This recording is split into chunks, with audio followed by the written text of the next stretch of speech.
राधे राधे मेरे प्यारे भाइयों बहनों माताओं व बंधुओं, संस्कार की बातें चैनल में आपका स्वागत है। बंधुओं, आज बैसाख मास गुरुवार के दिन मैं आपको श्रवण करवाने जा रही हूँ विष्णु पुराण से भगवान विष्णु की कथा।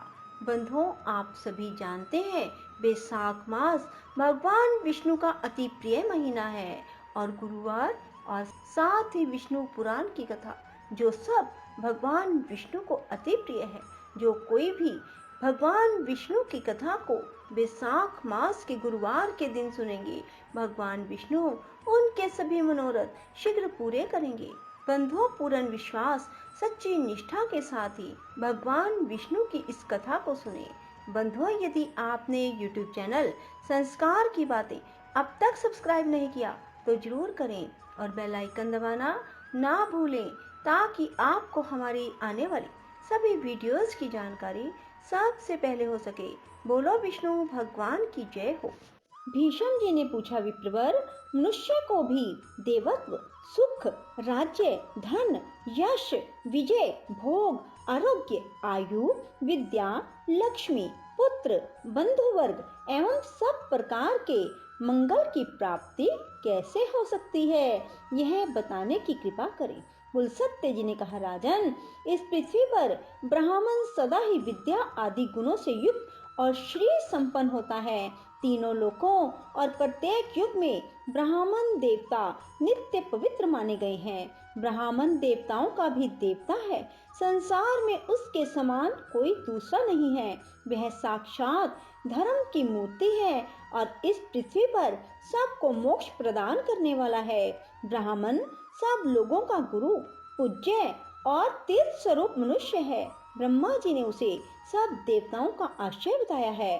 पूर्व काल में नारद जी ने इसी विषय को ब्रह्मा जी से इस प्रकार पूछा था, ब्राह्मण किसकी पूजा करने पर भगवान लक्ष्मीपति प्रसन्न होते हैं? ब्रह्मा जी बोले, जिस पर ब्राह्मण प्रसन्न होते हैं उस पर भगवान विष्णु भी प्रसन्न हो जाते हैं। अतः ब्राह्मण की सेवा करने वाला मनुष्य पर ब्रह्म परमात्मा को प्राप्त होता है। ब्राह्मण के शरीर में सदा ही श्री विष्णु का निवास है, जो दान, मान और सेवा आदि के द्वारा प्रतिदिन ब्राह्मणों की पूजा करता है। उसके द्वारा मानो शास्त्रीय विधि के अनुसार उत्तम दक्षिणा से युक्त 100 यज्ञों का अनुष्ठान हो जाता है। जिसके घर पर आया हुआ विद्वान ब्राह्मण निराश नहीं लौटता, उसके संपूर्ण पापों का नाश हो जाता है। वह अक्षय स्वर्ग को प्राप्त होता है। पवित्र देश काल में सुपात्र ब्राह्मण को जो धन दान किया जाता है उसे अक्षय जानना चाहिए। वह जन्म जन्मांतरों में भी फल देता रहता है। ब्राह्मणों की पूजा करने वाला मनुष्य कभी दरिद्र, दुखी और रोगी नहीं होता। जिस घर के आंगन में ब्राह्मणों की चरण धूलि पड़ने से पवित्र एवं शुद्ध होते रहते हैं, वे पुण्य क्षेत्र के समान है। उन्हें यज्ञ कर्म के लिए श्रेष्ठ माना गया है। पूर्व काल में ब्रह्मा जी के मुख से पहले ब्राह्मण का प्रादुर्भाव हुआ, फिर उसी मुख से जगत की सृष्टि और पालन के हेतुभूत वेद प्रकट हुए। विधाता ने समस्त लोकों की पूजा ग्रहण करने के लिए, समस्त यज्ञों के अनुष्ठान के लिए ब्राह्मण के ही मुख में वेदों को समर्पित किया। पितृयज्ञ, विवाह, अग्निहोत्र, शांति कर्म, सब प्रकार के मांगलिक कार्यों में ब्राह्मण सदा उत्तम माने गए हैं। ब्राह्मण के ही मुख से देवता हव्य का और पितर कव्य का उपभोग करते हैं। ब्राह्मण के बिना दान, होम और बलि सब निष्फल होते हैं। जहाँ ब्राह्मणों को भोजन नहीं दिया जाता, वहाँ असुर, प्रेत, दैत्य और राक्षस भोजन करते हैं। दान, होम आदि में ब्राह्मण को बुलाकर उन्हीं से सब कर्म कराना चाहिए। उत्तम देश काल में उत्तम पात्र को दिया हुआ दान लाख गुना अधिक फलदायक होता है। ब्राह्मण को देखकर श्रद्धा पूर्वक उसको प्रणाम करना चाहिए।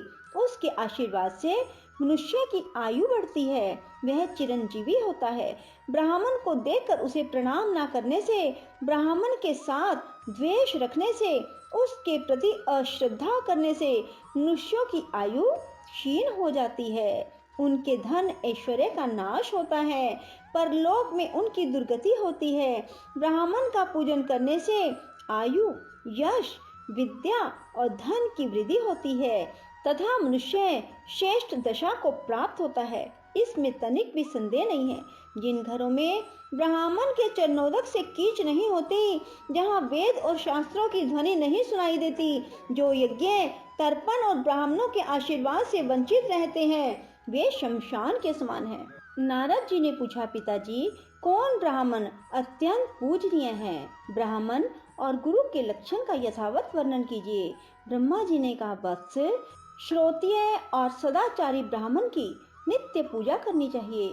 जो उत्तम व्रत का पालन करने वाला और पापों से मुक्त है, वह मनुष्य तीर्थ स्वरूप है। उत्तम श्रोत्रिय कुल में उत्पन्न होकर भी जो वैदिक कर्मों का अनुष्ठान नहीं करता, वह पूजित नहीं होता। असत क्षेत्र मात्र कुल में जन्म लेकर भी जो वेद अनुकूल कर्म करता है, वह पूजा के योग्य है। जैसे महर्षि वेद व्यास और ऋष्यसिंह, विश्वामित्र यद्यपि क्षत्रिय कुल में उत्पन्न है, तथापि अपने सत्कर्मों के कारण वे समान हैं। इसलिए बेटा, तुम पृथ्वी के तीर्थ स्वरूप क्षत्रिय और ब्राह्मण के लक्षणों को सुनो। इनके सुनने से सब पापों का नाश होता है। ब्राह्मण के बालक को जन्म से ब्राह्मण समझना चाहिए। संस्कारों से उसकी द्विज संज्ञा होती है।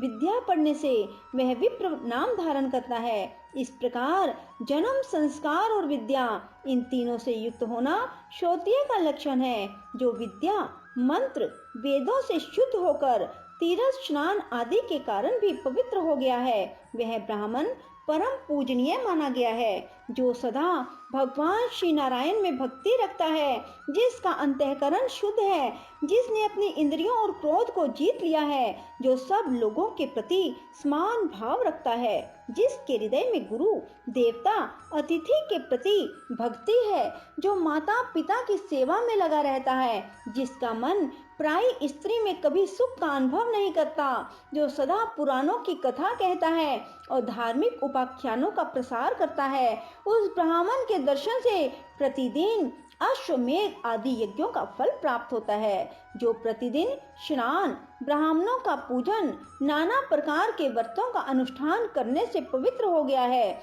जो गंगा जी के जल का सेवन करता है, उसके साथ वार्तालाप करने से ही उत्तम गति की प्राप्ति होती है।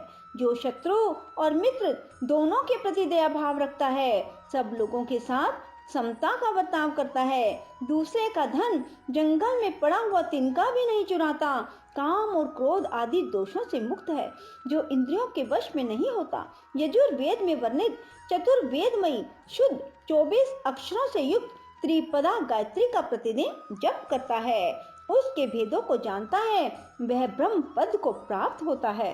पिताजी, गायत्री का क्या लक्षण है? उसके प्रत्येक अक्षर में कौन सा गुण है? उसकी कुक्षी, चरण, गोत्र का क्या निर्णय है? इस बात को स्पष्ट रूप से बताइए। ब्रह्मा जी बोले, वत्स, गायत्री मंत्र का छंद गायत्री और देवता सविता निश्चित किए गए हैं। गायत्री देवी का वर्ण शुक्ल, मुख अग्नि और ऋषि विश्वामित्र है। ब्रह्मा जी उनके मस्तक स्थानीय है, उनकी शिखा रुद्र और हृदय श्री विष्णु है। उनका उपनयन कर्म में विनियोग होता है। गायत्री देवी सांख्यायन गोत्र में उत्पन्न हुई है। तीनों लोक उनके 3 चरण हैं। पृथ्वी उनके उदर में स्थित है। पैर से लेकर मस्तक तक शरीर के 24 स्थानों में गायत्री के 24 अक्षरों का न्यास करके द्विज ब्रह्मलोक को प्राप्त होता है। प्रत्येक अक्षर के देवता का ज्ञान प्राप्त करने से विष्णु का सायुज्य मिलता है। अब मैं गायत्री का दूसरा निश्चित लक्षण बताता हूँ। वह 18 अक्षरों का यजुर मंत्र है। अग्नि शब्द से उसका आरंभ होता है, स्वाहा से हकार पर उसकी समाप्ति। जल में खड़ा होकर इस मंत्र का 100 बार जप करना चाहिए।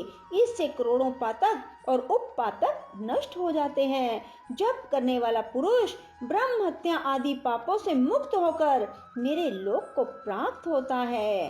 बोलो विष्णु भगवान की जय हो। राधे राधे। जय श्री कृष्णा। बंधुओं, यदि आपको हमारी वीडियो पसंद आए तो इसे लाइक करें और शेयर भी जरूर करें। धन्यवाद।